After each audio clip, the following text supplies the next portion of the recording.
29 जुलै काळा दिवस पाळत धनगर समाजाचा संताप। एसटी आरक्षणासाठी लढा तीव्र करण्याचा निर्धार। सेलू दिनांक 29 जुलै रोजी सकल धनगर समाजाच्या वतीने 29 जुलै काळा दिवस या पार्श्वभूमीवर महत्त्वपूर्ण बैठकीचे आयोजन करण्यात आले। धनगर समाजाला अनुसूचित जमाती एसटी प्रवर्गातून आरक्षण मिळावे या प्रमुख मागणीवर बैठकीत सविस्तर चर्चा करण्यात आली। या बैठकीसाठी प्रमुख उपस्थिती म्हणून दीपक भाऊ बोराडे उपस्थित होते। तसेच संतोष देवगुंडे, महेश पिंगळे, डॉक्टर यमगर साहेब, ॲडव्होकेट अविनाश धायगुंडे यांच्यासह सेलू तालुका व परभणी जिल्ह्यातील धनगर समाजाचे पदाधिकारी, कार्यकर्ते आणि समाज बांधव मोठ्या संख्येने उपस्थित होता। यावेळी वक्त्यांनी सांगितले की 29 जुलै 2014 रोजी तत्कालीन भाजप प्रदेशाध्यक्ष तथा विद्यमान मुख्यमंत्री देवेंद्र फडणवीस यांनी लाखो धनगर समाज बांधवांसमोर सत्ता मिळाल्यानंतर पहिल्याच मंत्रिमंडळ बैठकीत धनगर समाजाचा एसटी आरक्षणाचा प्रश्न सोडवण्याचे आश्वासन दिले होते। मात्र या आश्वासनाला आज 12 वर्ष पूर्ण होऊनही धनगर समाजाला एसटी प्रवर्गातून आरक्षण मिळाले नाही। त्यामुळे समाजाची फसवणूक झाल्याची तीव्र भावना धनगर समाजामध्ये असून त्याच्या निषेधार्थ 29 जुलै हा दिवस काळा दिवस म्हणून पाळण्यात आला। या बैठकीत उपस्थितांनी शासनाकडे धनगर समाजाचा एसटी आरक्षणाचा प्रश्न तातडीने मार्गी लावण्याची मागणी केली। तसेच शासनाने दिलेले आश्वासन पूर्ण न केल्याबद्दल तीव्र नाराजी व्यक्त करण्यात आली। धनगर समाजासोबत विश्वासघात झाल्याची भावना समाज बांधवांच्या मनात असल्याचे वक्त्यांनी नमूद केले। या बैठकीला सेलू तालुका तसेच परभणी जिल्ह्यातील धनगर समाजाचे पदाधिकारी व समाज बांधव मोठ्या संख्येने उपस्थित होते। बैठकीची शेवटी एसटी आरक्षणाच्या मागणीसाठी आगामी काळात राबवण्यात येणाऱ्या आंदोलनाची व पुढील लढ्याची रूपरेषा निश्चित करण्यात आली।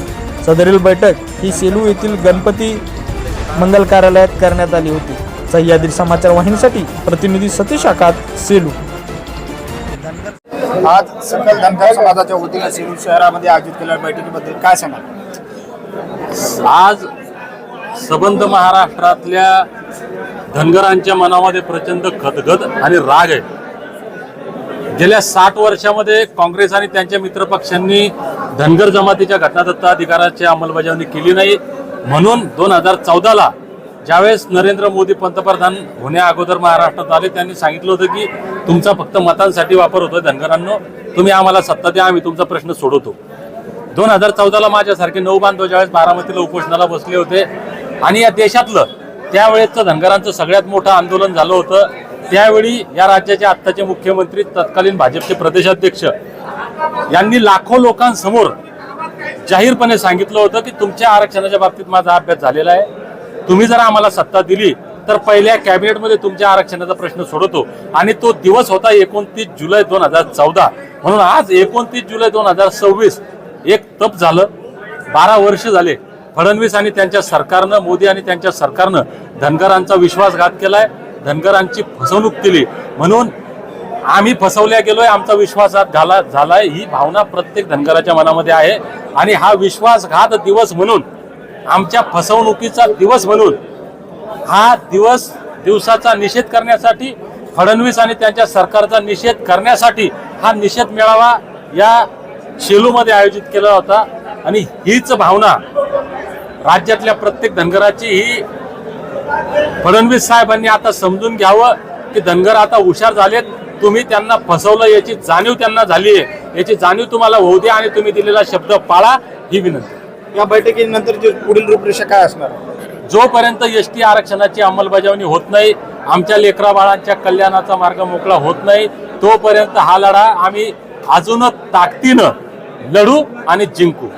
आज सेलू येथे सकल धनगर समाजाच्या वतीने आयोजित केलेल्या बैठकीबद्दल काय सांगाल? सेलू तालुका नव्हे तर परभणी जिल्हा आणि पुढाकार सेलू तालुक्याने घेतला। धनगर एसटी आरक्षणाच्या अंमलबजावणीची पुनर्ज्योत पेटवण्याचं काम या तालुक्यानं केलेलं आहे।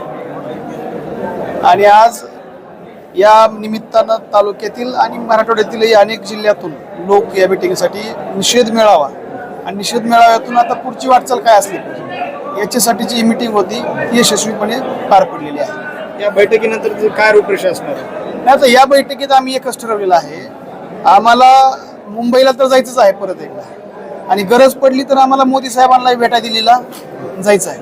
आणि महत्त्वाचा संदेश आम्ही या मीटिंगमधून एकच घेतलेला आहे, जो एसटी आरक्षण धनगर समाजाच्या एसटी आरक्षणासाठी जो आमच्या सोबत असेल, मग तो कोण जातीचा आहे कोण धर्माचा आहे त्याच्याशी आम्हाला फार घेणं देणं नाही.